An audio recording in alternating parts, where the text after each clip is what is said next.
Mana? Mana? Aduh! Yeah!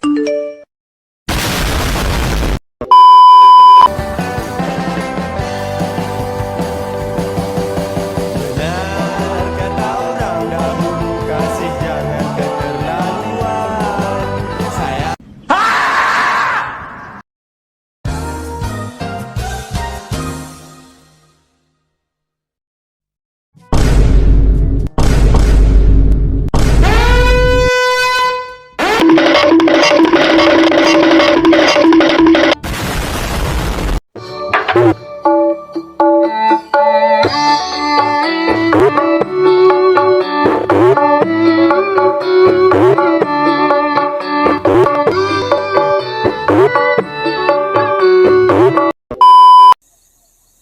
Oke.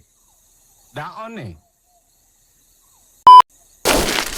Saatnya sudah akhir tadi.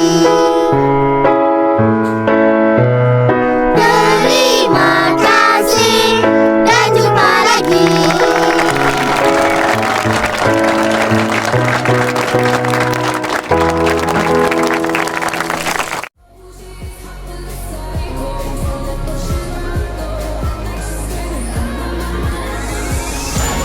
Gone kinda crazy, she's poison but tasty. And people say, run, don't walk a little fast. She's sweet but a psycho, a little bit psycho. At night she's screaming, my mind.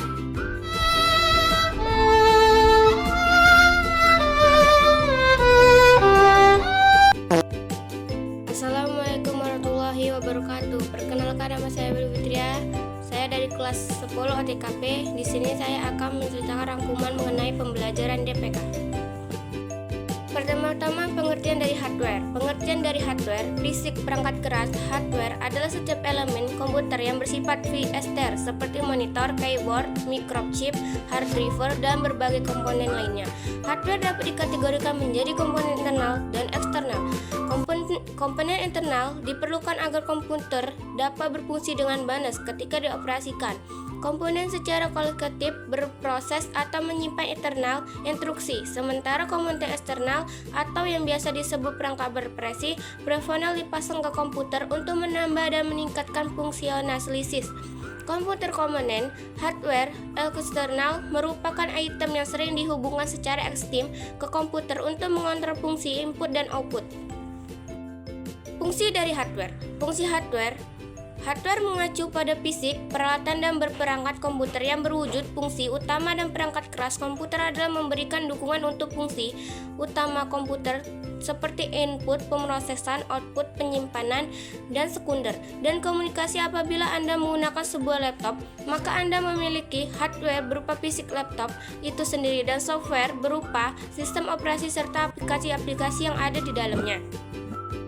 Ada contoh beberapa hardware seperti motherboard, CPU, keyboard, mouse, RAM, dan phone caller, power supply, VGA chart, casing, atau monitor. Pengertian software. Software adalah sekumpulan instruksi, data, atau program yang kegunaan untuk mengaplikasikan komputer dan menjalankan tugas tertentu. Dikarenakan software aplikasi sistem berjalan di latar belakang untuk menangani fungsi dasar komputer. Fungsi software menyediakan fungsi penting komputer seperti ketersediaan sistem dan sistem operasi pendukung komputer agar dapat beroperasi, mengolah setiap hardware yang ada di komputer agar dapat bekerja secara kebersamaan, mengidentifikasi program-program yang ada di komputer sebagai penghubung antara beberapa software dengan hardware yang ada di komputer, sebagai penerjemah ke dalam bahasa mesin bisa agar hardware memahami perintah-perintah yang dikirim oleh penggunanya. Contoh software seperti aplikasi seperti data dan data, bus, browser, web, alat, mengembangkan official, software grafik, program manajemen Microsoft Office, Word software, program auditor gambar, dan berbagai volume komunikasi. Prosesnya, bisnis manajemen perkantoran. Proses bisnis manajemen perkantoran dan layanan bumi di dunia kerja AP, manajemen perkantoran dan layanan bisnis dalam dunia kerja melibatkan serangkaian proses operasional untuk memastikan perkantoran berjalan efisien dan efektif serta berikan pelayanan layanan terbaik kepada pelanggan dan karyawan. Proses ini mencakup perencanaan perorganisasian, pelaksanaan dan pengendalian kegiatan sektor, termasuk pengolahan dokumen, komunikasi sumber daya manusia, dan layanan bisnis di dunia kerja, proses bisnis manajemen perkantoran.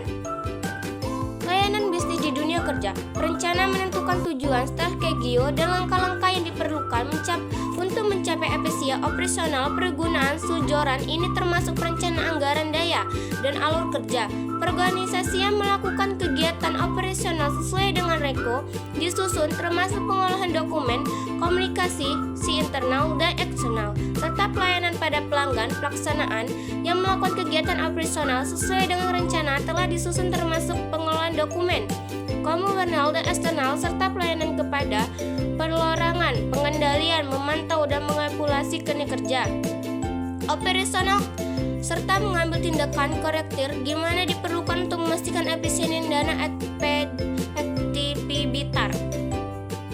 Proses bisnis, layanan bisnis, identifikasi kebutuhan pelanggan, memahami kebutuhan dan harapan pelanggan terkait produk atau layanan ditawarkan perusahaan, pengembangan produk layanan, merancang dan mengembangkan produk atas sesuai dengan kebutuhan pelanggan.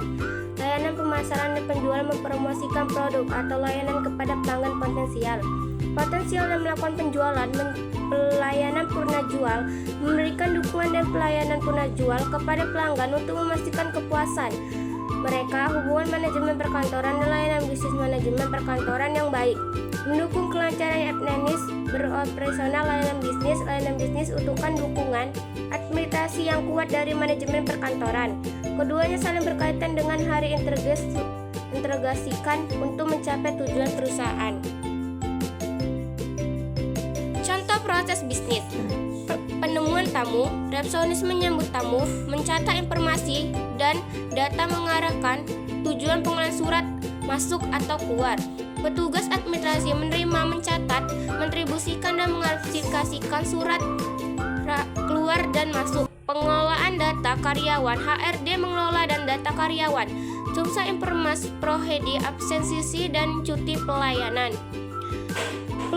Pelanggan customer service menangani keluhan, memberikan informasi dan menyelesaikan masalah pelanggan. Pemasaran produk, tenaga pemasaran merencanakan, melaksanakan kegiatan pemasaran untuk meningkatkan penjualan. Pentingnya proses bisnis, efisiensi proses bisnis yang terstruktur dan terorganisasi semerimbas membantu meningkatkan efisiensi operasional.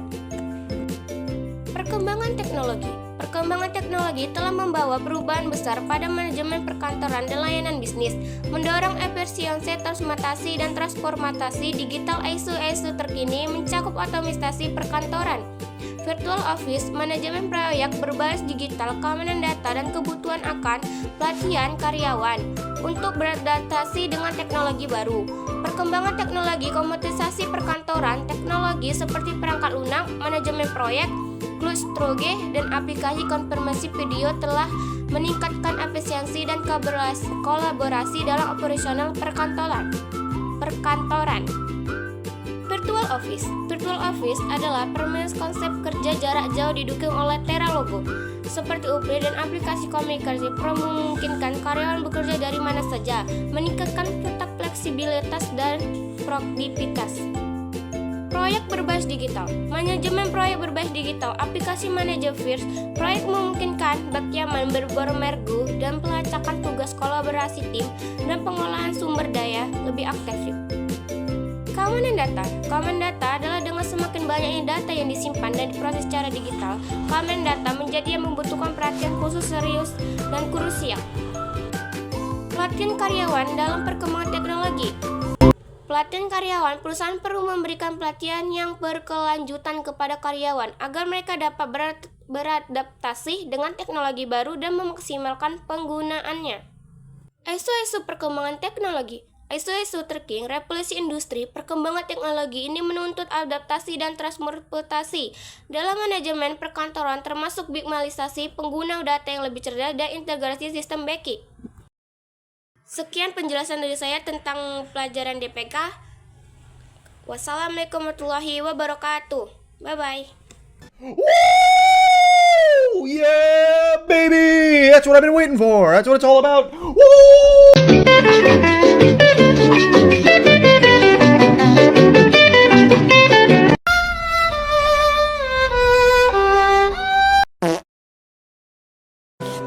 man.